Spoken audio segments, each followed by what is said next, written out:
Sue Conlin. And I also want to tell you all how important this message is for her to give to us. She drove 2 hours this morning to get here. 2 hours. That's how much she wanted to talk to all of us. So Sue, thank you so much. And please come forward.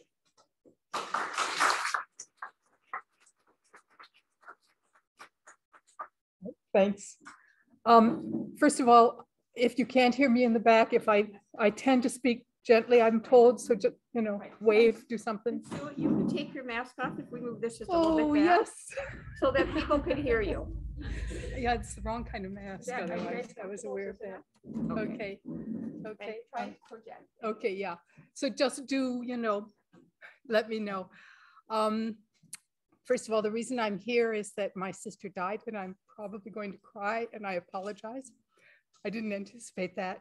About 4 weeks ago here at Sholom West, and she was a relatively young woman in her early 70s, had been very ill for a very long time. And I was so impressed with the care here, and Tom Westland is married to my niece, and I kept talking about the care here, and finally he said, I was going to report that at our leadership meeting, but would you like to come and do it? And my response was, yes. So, I had to get up at 4:30 this morning, and I was determined. I'm so grateful to get to tell you in person. Okay. A tiny bit about me. I am a retired nurse. I started out as an aide and worked for many years as an aide in a nursing home, and then at Connecticut Hospice when they opened the first hospice facility in the country. And then eventually I worked as a home health aide out of St. Joe's in St. Paul. I worked as a nurse, then as an RN overseas, and then I worked as an RN in a nursing home.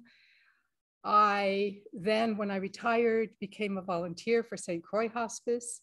I also have been the primary caregiver of many family members who have died. So I've been the family end of receiving the care for home care. The only thing I've never been is a patient. But other than that, I can give you I have an experience of a really broad range of healthcare in 3 different countries. This place is superb.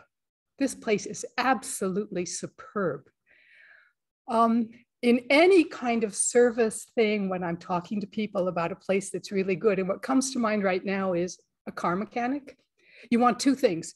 You want competence and like creative competence. So if somebody figures out the problem or they can't, they then go somewhere else to get an answer. And you want heart. You want somebody who sees you as a person, especially as a woman with a car mechanic. If they dismiss me, I don't care how good they are, I'm never going back. It was a horrible experience. The car loved it, I didn't. But this place has both. And it's so rare. And it wasn't just 1 or 2 people. It was from the beginning, and it was top to bottom. It was just unbelievable, which makes me conclude management is really good here. And that's you guys, I understand. I didn't even know who I was going to be talking to when Tom asked me, but. Way to go, Tom. So first of all, I understand from Tom that somebody, and it might be you, Barb, has a policy of keep the families informed. Is that one of your main things? I think it's a joint culture. Okay.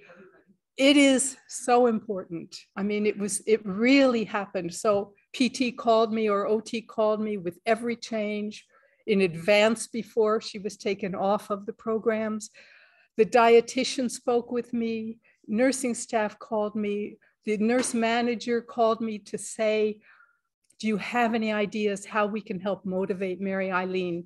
So not only to inform me, but she cared enough to ask if I could help too. Of course, the policy of having a family member invited to be in every care conference, that is huge, just huge. And I never felt like I was being invited because you were required by law.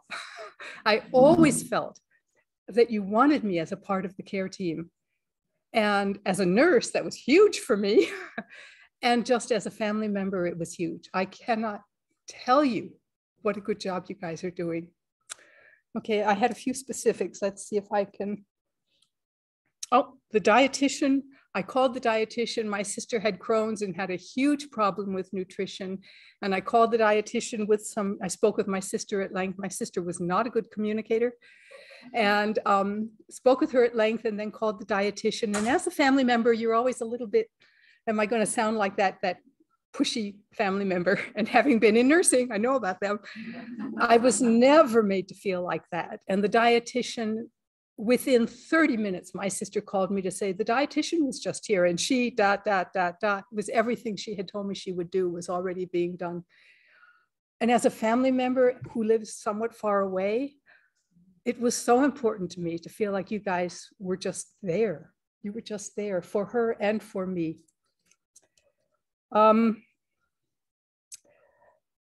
The floor nurses, of course, there's been a change, would let me know right away. And the floor nurses also, a number of times when there was a change, I mean, believe it or not, I think I have time to tell you a horror story from somewhere else that will remain unnamed, where in the care conference that I was invited to by phone, it was the discharge care conference, and the dietitian reported, well, her weight was 6 months ago and it's the same now. So that's good. Okay, she had lost 50 pounds and then had such serious problems that she put 50 pounds back on in water weight, but it was good because the weight from 6 months ago was unchanged. And I know those things happen. Like I say, I've been in the business. That didn't happen here. That just never happened here. People were so on top of things. It wasn't, oh, we'll report that she's breathing with difficulty and then see what happens tomorrow. It was, she's breathing with difficulty. I did a head to toe assessment. I suggest, I know it's 8 o'clock at night. Sorry to bother you, but I'm calling you. And I think she should go to the hospital. Just phenomenal competence in nursing, and always with heart. I just can't say enough. So I do want to mention some people by name. They're all going to be from 3 South over here because that's where she was. But first of all, walking in the door, Bobby Joe was phenomenal as the person at the front desk. It is extraordinarily difficult, I'm going to cry again, to visit your sister who is dying a difficult and slow death. And when you walk off the floor and leave, to have somebody give you a truly compassionate, quick conversation, there is no way to say how much that meant. I mean, I think Bobby Joe saw me through this. It's not her job, I guess, but she made it her job, Ian, the Huck, competent, and took time, like at the end of the day, one day near the end of his shift, I had a question and it turned out to take 25 minutes. He totally calmly, I just kept saying, well, you could call me. No, you just wait, I'll get it, just phenomenally kind people. One of the aides on that floor, Nicole, I would ask my sister every day, how was your day? And a number of times the answer was, I had Nicole today. That means it was a good day. I would hope and dream that in my career, somebody said that about me, She also would stop in and see my sister if she was not her patient, but she had a few extra minutes. Who does that? Just, apparently here, everybody, just amazing. And then Fati was one of the ones who really, her clinical judgment is superb.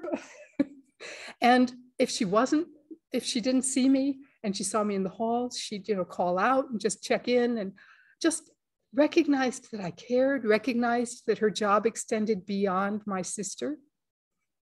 And when my sister was dying, Isaiah, the LPN up on the floor, every time a family member came in, he would switch off the oxygen compressor and attach a tank.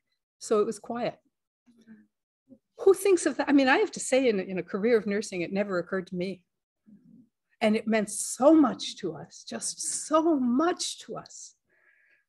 And I can only conclude that it's all due to you guys, because if there's one exceptional employee, it's the employee possibly. But if over and over and over on all levels throughout an institution, you get the competence and the heart, it's you guys. So thank you. I didn't know I would get to thank you, And that's it. Thank you so much.